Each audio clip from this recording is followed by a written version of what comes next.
고린도후서 10장 봅시다. 너희를 대면하면 유순하고 떠나 있으면 너희에 대하여 담대한 나 바울은 이제 그리스도의 온유와 관용으로 친히 너희를 권하고 또한 우리를 육신에 따라 행하는 자로 여기는 자들에 대하여 내가 담대히 대하는 것 같이 너희와 함께 있을 때 나로 하여금 이 담대한 태도로 대하지 않게 하기를 구하노라. 우리가 육신으로 행하나 육신에 따라 싸우지 아니하노니 우리의 싸우는 무기는 육신에 속한 것이 아니요 오직 어떤 견고한 진도 무너뜨리는 하나님의 능력이라. 모든 이론을 무너뜨리며 하나님 아는 것을 대적하여 높아진 것을 다 무너뜨리고 모든 생각을 사로잡아 그리스도에게 복종하게 하니 너희의 복종이 온전하게 될 때 모든 복종하지 않는 것을 벌하려고 준비하는 중에 있노라. 너희는 외모만 보는도다. 만일 사람이 자기가 그리스도에게 속한 줄을 믿을진대 자기가 그리스도에게 속한 것 같이 우리도 그러한 줄을 자기 속으로 다시 생각할 것이라.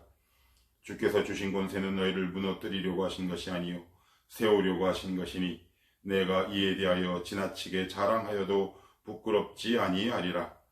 이는 내가 편지들로 너희를 놀라게 하려는 것 같이 생각하지 않게 함이라.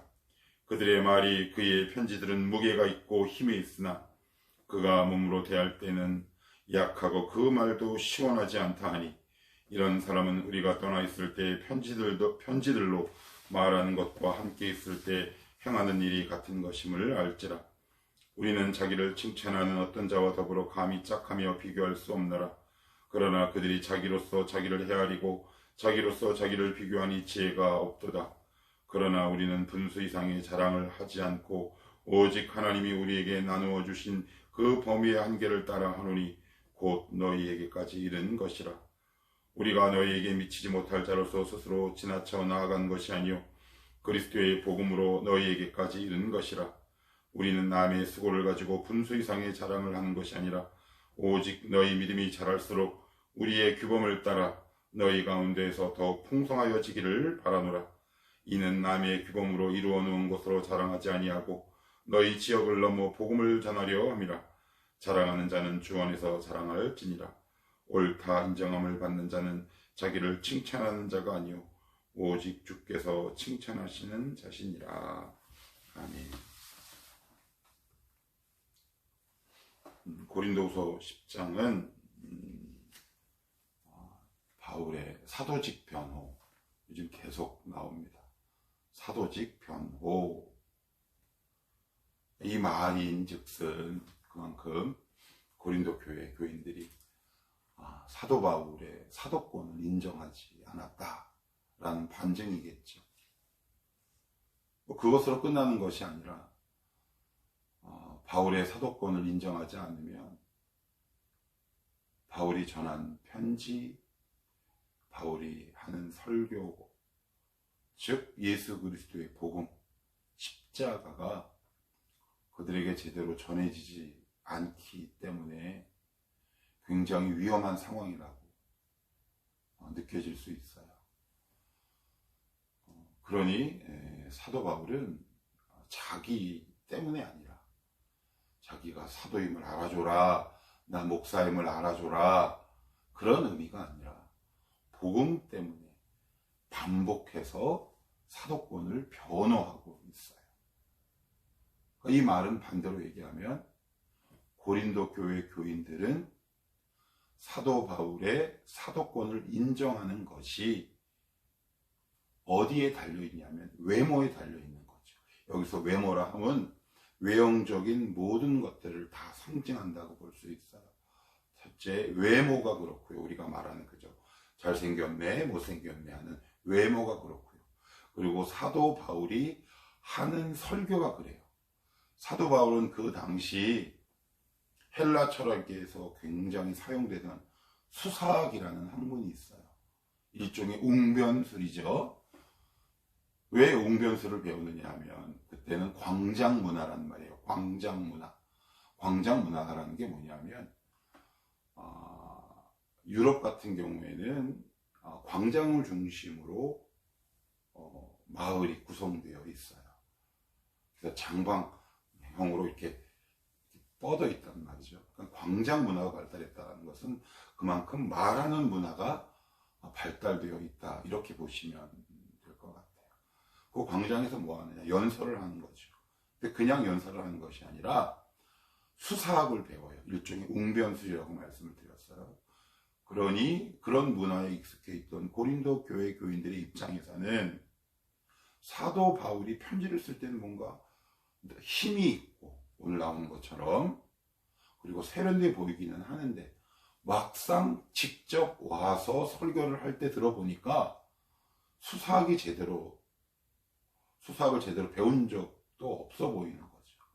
그들 보기에, 그들이 듣기에 뭔가 어눌하고 세련되지 못하고, 어떻게 보면 원색적인 복음, 예수 그리스도의 십자가, 그러니까 그들의 입장에서 보면 이거는 좀 아닌데, 더군다나 12사도 가운데 들어있지 않다라는 이유 때문에라도 고린도 교회 교인들은 사도 바울을 완전히 인정하지 않아요. 또 말씀드리지만 사도 바울을 인정하지 않는 건 사도 바울이 전하는 말씀을 믿을 수 없는 지경에 이르기 때문에 사도 바울의 사도직 변호는 그만큼 중요하다. 왜 이렇게 자꾸 반복해서 나오느냐?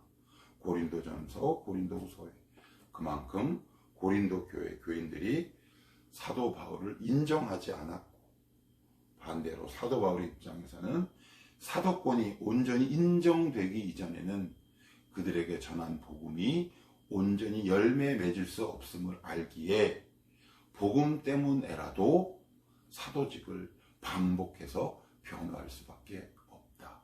그러면 오늘 10장에서는 왜 이런 일이, 왜 이렇게 반복해서 이 사도권을 변호해야 하는 일들이 발생하는지에 대해서 한번 살펴보도록 하십시다. 1절입니다.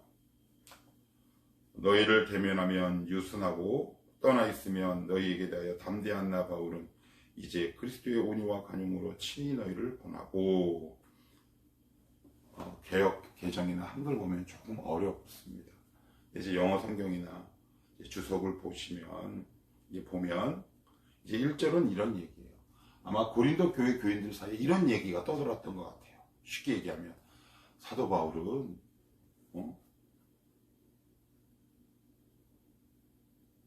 우리를 이렇게 보면 굉장히 겸손하고 온유한데 편지 보면 되게 교만한 것 같아. 이런 이야기가 고린도 교회에 떠돌았나 봐요. 지금 그 이야기를 하고 있는 거예요. 사도 바울이 본인이 이렇다라는 것이 아니라 그 들은 얘기를 편지에 적고 있는 거죠. 내가 듣기에는 너희들 사이에 이런 얘기가 떠돌고 있나 본데, 내가 너희를 보면 겸손하고 온유하지만 너희를 떠나면 뭔가 무례하고 막대하는 것 같은 태도가 있다. 이런 이야기가 너희들 공동체 사이에 떠돌고 있나 본데 나는 그런 사람이 아니다 라고 말을 하고 있어요. 그래서 1절 후반절에 보시면 나 바울은 이제 그리스도의 온유와 관용으로 친히 너희를 권하고, 그래요. 그리스도의 온유와 관용으로 너희를 권하고. 2절 또한 우리를 육신에 따라 행하는 자로 여기는 자들을 대하여 내가 담대히 대하는 것 같이 너희와 함께 있을 때로 나로 하여금 이 담대한 태도로 대하지 않게 하기를 구하노라. 2절에 보시면 육신에 따라 행하는 자, 그래요. 육신에 따라 행하는 자, 외형적인 조건을 되게 내세우는 자라는 뜻을 갖고 있어요. 여기서는 육신에 따라 행한다라고 얘기하니까 우리의 이해가 조금 헷갈리는데, 여러 가지 외형적인 조건에 그런 것들을 자랑하는 자, 나는 결코 그러한 사람이 아니다. 그리고 나서는 3절, 4절, 5절 말씀, 굉장히 중요한 말씀을 하고 있어요. 3절, 우리가 육신으로 행하나 육신에 따라 싸우지 아니하노니 우리의 싸우는 무기는 육신에 속한 것이 아니요 오직 어떠한 견고한 진도 무너뜨리는 하나님의 능력이라 모든 이론을 무너뜨리며. 그래요. 여기 보시면 우리의 싸우는 무기는 눈에 보이는 것이 다가 아니다 라고 그래요. 육신에 속한 것이 아니요 라는 것은 육안, 네이크 아이스라는 표현을 쓰잖아요. 반대는 영안, 육안, 너희들의 육체적인 눈으로 보는 것이 전부가 아니다. 믿는 자에게는 반드시 영적인 안목이 필요한데, 너희들 가운데 영적 안목이 있을 때 너희들 눈에 보이는 것이 한 가지 있다. 그게 뭐냐면 4절 중간에 등장하는 견고한 진이란 단어입니다. 이게 뭐냐? 사단의 진이에요. 여기서 진이란 얘기는 군대 용어인데, 싸우기에 앞서서 치는 진을 얘기해요. 그래서 우리가 진을 펼쳐라 그래요. 이게 무슨 용어입니까? 전쟁 용어예요. 군대 용어란 말이에요. 그러니까 사탄이 우리와 싸우기 위해, 하나님과 싸우기 위해 자기들의 졸개들을 진을 펼쳐놓는 거예요. 하깃진, 뭐 그런 진을 얘기하는 거예요. 이게 이제 있다라는 얘기를 사도 바울이 하고 있는 거예요. 왜 하는지는 제가 뒤에 가서 말씀을 드리도록 하겠습니다. 그러니까 이것을 보지 못하면 신앙생활의 정수 핵심으로 들어가기가 굉장히 어려워요. 이건 이제 오직 기도와 말씀으로만 가능한데, 그것을 볼 수 있고 이길 수 있는 힘은 딱 두 가지예요. 그것은 바로 기도와 말씀 외에는 그 어떤 것도 없습니다. 우리가 매일매일 기도에 천착하고 우리가 집중해야 하는 이유도 바로 여기 있어요. 사단은 오늘 여러분과 저, 우리 공동체를 향해 공격하기 위하여 하깃진이든 그것이 방어의 진이든 하나의 진을 펼치고 우리를 향해 대적하고 공격하고 있다라고 사도 바울은 이야기를 하고 있는데, 이것은 기도와 말씀을 통한 영적 안목을 통해서만 볼 수 있다. 그러니까 여기에 대한 눈뜸이 없으면 우리는 눈에 보이는 것에 끊임없이 평생 이끌려 다녀요. 굉장히 중요한 내용이에요. 눈에 보이는 것에 늘 이끌려 다닌다는 말이에요. 이게 부족하구나, 저게 부족하구나. 사실 그 이면과 내면에는 더 중요한 영적 의미가 있는데, 그렇지 않으면 우리는 눈에 보이는 대로 끌려가는 삶을 살아요. 사단이 제일 좋아하는 겁니다. 눈에 보이는 대로 끌려가는 삶. 사사기 보시면 이스라엘 공동체가 죄를 쫓았을 때 하나님이 그들에게 팔았다라는, 넘겼다라는 단어가 나옵니다. 근데 원래 의미는 판다라는 뜻이에요. 그 팔려가는 건 뭡니까? 끌려가는 거죠. 그들의 영역과 주권 아래 들어간다는 말이에요. 그래서 예수 믿는 자들이 훨씬 더 공격을 많이 받아요. 야, 예수 믿으면 왜 그래? 당연한 겁니다. 죽었던 지옥의 자식이 천국의 자식으로 거듭났는데 사탄이 가만 놔두겠습니까? 보이지 않는 곳에서 진을 치고 우리를 공격한다는 말이에요. 내가 지금 무엇에 끌려가고 있는지를 잘 보셔야 돼요. 그런데 그것이, 이게 이제 기도와 말씀이 없으면, 내 안에 은혜가 없고 믿음이 없으면 그것을 볼 수 있는 눈을 상실해버려요. 그래서 돈이 필요하면, 내가 지금 돈이 부족하구나, 이 한 가지에만 확 매몰이 됩니다. 그러면 그 이면을 볼 수 있어야 돼요. 그 뒷면을 봐야 돼요. 누군가 나에게 지금 싸움을 걸어오고 있구나, 누군가 나와 지금 대적하고 있구나, 관계가 깨졌구나. 그 이면을 볼 수 있는 영적 안목이 우리 가운데 있지 않으면 우리는 돈과 싸우고요, 사람과 싸우는 엉뚱한 싸움을 하게 합니다. 그러니까 이게 뭐예요? 손 안 대고 코 푸는 거죠. 사단은 이렇게 지혜롭단 말이에요. 그것이 사단의 전략이요 지혜예요. 지금 사도 바울은 그 이야기를 하고 있는 거예요. 지금 여러분들 최근에 어떤 문제가 있으세요? 어떤 필요가 있으시고 어떤 관계 어려움이 있으세요? 혹시 그 부족함을, 어려움을, 관계 어려움을 혹시 기도와 말씀으로 잘 조명해 보신 적 있으세요? 표면적으로는 눈에 보이는 문제는 이거지만 그 껍질을 이렇게 벗겨보면 다른 게 있단 말이에요. 이 문제를 통해 하나님이 나에게 요구하시는 게 이거였구나, 이걸 알게 돼요. 그렇지 않으면 우리는 이 견고한 진을 무너뜨릴 수 없어요. 사탄은 오늘 진을 친다 그래요. 진은 조그만 부대가 치는 게 아니에요. 한 나라가 치는 진을 얘기해요. 여기서 말하는 건. 그러니까 하나의 큰 왕국이 지금 저와 여러분을 향해 진을 치고 있다는 말이에요. 사도 바울은 그걸 본 거예요. 근데 이 이야기를 왜 하느냐? 7절, 너희는 외모만 보는도다. 고린도 교인들 향해, 너희는 눈에 보이는 것이 그렇게 중요하냐? 그 단어를 뭐라고 표현하냐? 외모만 보는도다. 이렇게 이야기를 합니다. 물론 1차적인 의미는 사도 바울의 말투, 말 그대로 외모, 잘생기고 못생긴 그것을 뜻하기도 하지만 두 번째 더 중요한 영적 의미가 담겨져 있는 거예요. 고린도 교인들이 늘 이거만 해요. 너 잘생겼니? 못생겼니? 돈이 있니? 없니? 세련됐니? 아니면 촌스럽니? 수사학을 배웠니? 아니면 안 배웠니?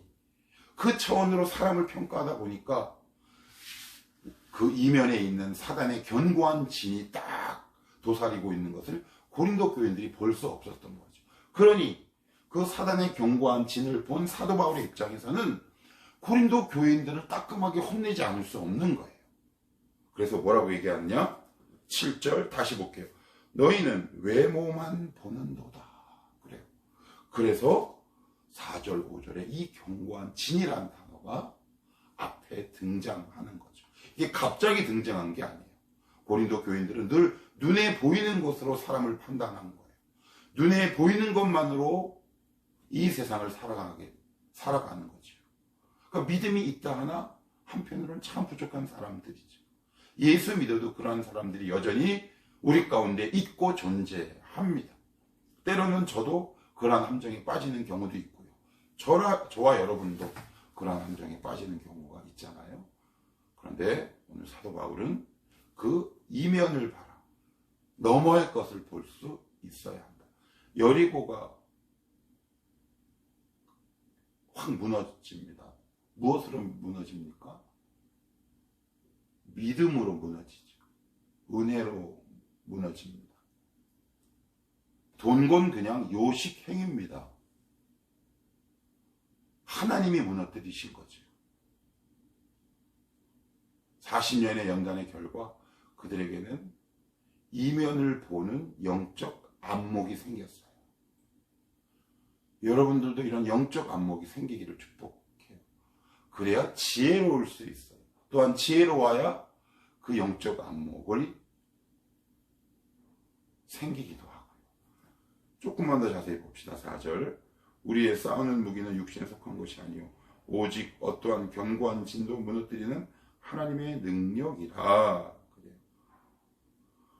모든 이론을 무너뜨리며, 그래요. 모든 이론을 무너뜨리며. 여기서 모든 이론이 뭘까요? 이 세상의 모든 법칙이라는 말이에요. 이 세상에 통용되는 법칙이에요. 약육강식의 법칙을 얘기하죠. 우리도 이 세상에 살기 때문에 이 법칙의 지배 아래 있죠. 지배 아래 있는 건 어쩔 수는 없어요. 왜요? 죄로 인한 대가의 결과이기 때문에.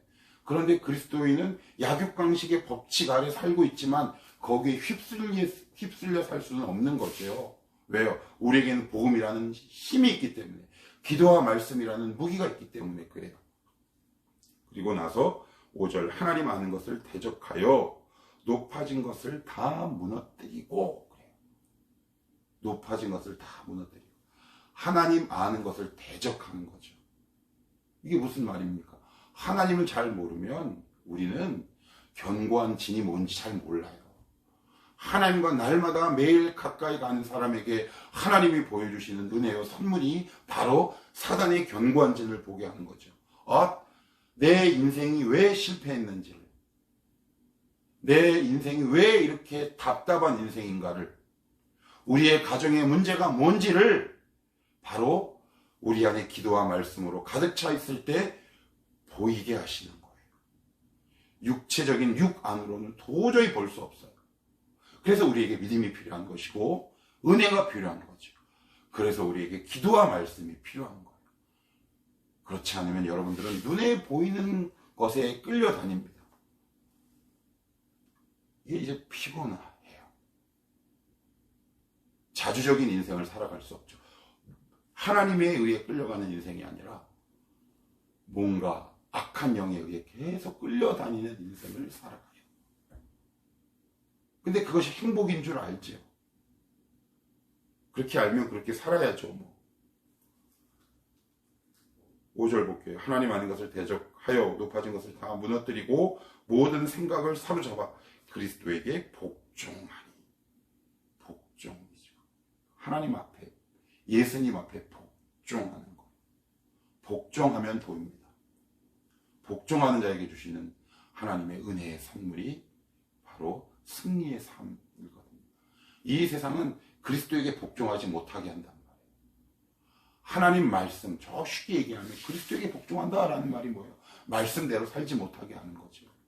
말씀대로 살지 못하게 우리를 끊임없이 이 세상의 법칙으로 움직인단 말이에요. 근데 우리는 거기에 그냥 빠져요. 그러니까 평생 그 자리를 맴돌기 시작합니다. 살고 살아도 그 생활에서 벗어날 수 없어요. 30년 전 예수 믿는 것이나 지금이나 변화가 우리 가운데 없어요. 항상 그 자리를 맴도는 거죠. 왜요? 예수 믿는다고 말은 하지만 여전히 나는 하나님이 누군지도 잘 모르고 오늘 말씀에 의하면 하나님께 복종하지도 않아요. 그러니 그 사람의 삶은 늘 제자리. 변화, 열매 이런 것들 없어요. 그리고 나서는 7절에 이렇게 사도 바울이 얘기합니다. 너희는 외모만 보는다. 제발 그렇게 살지 마라. 내가 말 좀 못하는 게 뭐가 그렇게 중요하냐. 내 외향이 좀 몰골이 조금 좀 촌스러우면 뭐가 그렇게 그것이 중요하더냐. 너희들의 외형적인 조건이 그렇게 중요하더냐. 이제 거기에 빠져 살지 말아라. 사도 바울이 고린도 교인들을 향해 지금 일갈하고 있는 거예요. 외치고 있는 거예요. 우리를 향해서도 역시 마찬가지죠. 그리고 8절은 이렇게 얘기합니다. 주께서 주신 권세는, 여기서 말하는 권세는 사도 바울이 고린도 교회에 보낸 편지 의미도 포함되어 있는 거예요. 주께서 주신 권세는 너희를 무너뜨리려고 하신 것이 아니에요. 이게 뭐예요? 우리식으로 얘기할게요. 우리에게 손해가 되는 것이 아니다. 너희를 죽이려고 하는 것이 아니다. 너희를 세우려고 하는 것이다. 사단은 무너뜨리게 하는 것이고 하나님의 모든 말씀은 우리를 세우게 하는데 그 최종적인 의미와 목적이 있는 거예요. 주께서 주신 권세는 너희를 무너뜨리려고 하신 것이 아니요 세우려고 하신 것이니 내가 이에 대하여 지나치게 자랑하여도 부끄럽지 아니하리라. 하나님은 우리를 세우시는 분이고 사단은 무너뜨리는 거예요. 그래서 요한복음에 보시면 사단의 존재, 그의 사명, 사단이란 녀석이 하는 일이 뭐냐면 생명을 빼앗는 일이라 그랬어요. 무슨 얘기입니까? 오늘 표현에 의하면 무너뜨리는 거죠. 사단은 다 무너뜨립니다. 하나님은 세우시는 분입니다. 하나님은 거룩한 건축자예요. 사단은 파괴자입니다. 근데 우리는 반대로 생각하죠. 하나님 우리를 손해보게 하고 나쁜 길로 인도한다라고 끊임없이 사단에 의해 우리는 이미 많은 부분이 세뇌되어 있어요. 그러니 하나님이 인도하시는 그 길이 너무 두렵습니다. 짜증납니다. 이익이 될 것 같지도 않아요. 약간의 손해 앞에 부들부들 떨기 시작합니다. 그런데 하나님의 인도를 따라 여러분들이 설계도를 그려보시고 집을 건축해 보십시오. 그 교회를 건축해 나가는 겁니다. 그 가정을 말씀에 따라 건축하고 세워나가 보십시오. 그것이 무너질 수 있겠는가? 왜 가정이 무너지고 왜 한 나라가 무너지고 왜 교회가 무너지겠습니까? 하나님의 말씀을 따라 세운 건축물이 아니기 때문에 그렇습니다. 하나님의 은혜로 세워진 건축물이 아니기 때문에 그렇습니다. 하나님이 세우신 것 무너지지 않죠. 하나님은 거룩한 건축자이시고 사단은 파괴자다. 이 사실을 너희들 아느냐? 그러니 눈에 보이는 것에 너희의 중심이 팔려 그것에 이끌려가는 삶을 살지 말고 나 예수를 따라 말씀을 따라 너의 인생과 가정을 은혜와 말씀과 기도로 거룩하게 세워가는 건축자의 삶을 살아가라 라는 것이 9절까지 핵심입니다. 하나님, 우리 가정을 세워 주옵소서. 우리 교회를 세워 주옵소서. 나의 영혼을 세워 주시옵소서. 내 안에 하나님을 대적하고 불순종하게 하는 이 사단의 유혹을 과감하게 떨쳐버리게 도와주시고, 내 인생이 거룩한 건축자와 함께 인생을 세우게 하시고, 우리 교회를 세우게 하시고, 우리 가정을 세우게 하는 거룩한 도구로 오늘도 쓰임받게 하옵소서. 이렇게 하나님 앞에 고백할 수 있는 하루가 되시기를 축복합니다.